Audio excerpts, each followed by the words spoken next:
Iya, kau buka. Saya janji. Aku takkan kau buka. Saya paham. Sakit. Lepas tangan. Sakit depan. Oke. Siapa nama kamu? Tiada. Iya. Umur kamu berapa? 5.000 tahun. Ya, nak saya pindahkan kamu cara baik. Saya pindahkan kamu ya. Kamu nak bersama keluarga kamu. Mari. Tak ada. Sini. Ya. Cukuplah. Ambil keluarga dia. Allah. Itu keluarga kamu. Ya, Medan sikut.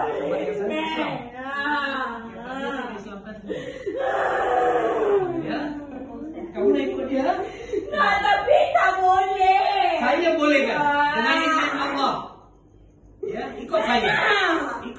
Tak nak. Ikut saya. Sehingga tak dapat sini. Ya. Bolehlah. Saya pindahkan kamu, saya bagi rumah baru, saya bagi keluarga Aku kamu. dah pergi. Tak sesuai, aku dah pergi. Tak sesuai. Tolonglah. Ini kali terakhir aku di sini. Jangan berkasar dengan saya. Aku dah pergi merata-rata. Tidak sesuai dengan diri kau. Saya akan pindahkan kamu dengan cara baik. Ampun. Tidak. Kamu tahu saya siapa?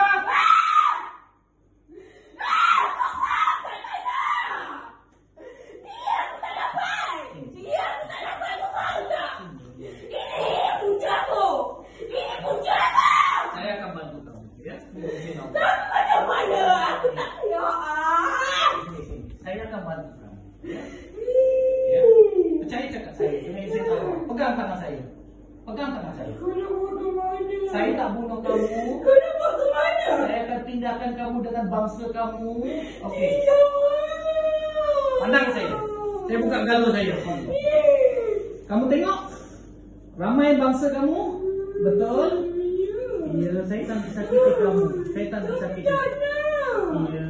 Kamu nak duduk sendiri? Ya, tapi di sini. Bukan, tak boleh. Saya tahu kamu sayang dia. Saya tahu. Ya, memang. Sebab di sini tak dapat aku pindah di sini. Tapi kalau kamu berkeras, nanti saya berkasar dengan kau. Aku tak tahu apa-apa pun dengan Saya dia. tahu, tapi nanti kamu tak mampu nak bertarung dengan saya. Dengan izin Allah, kamu akan hancur.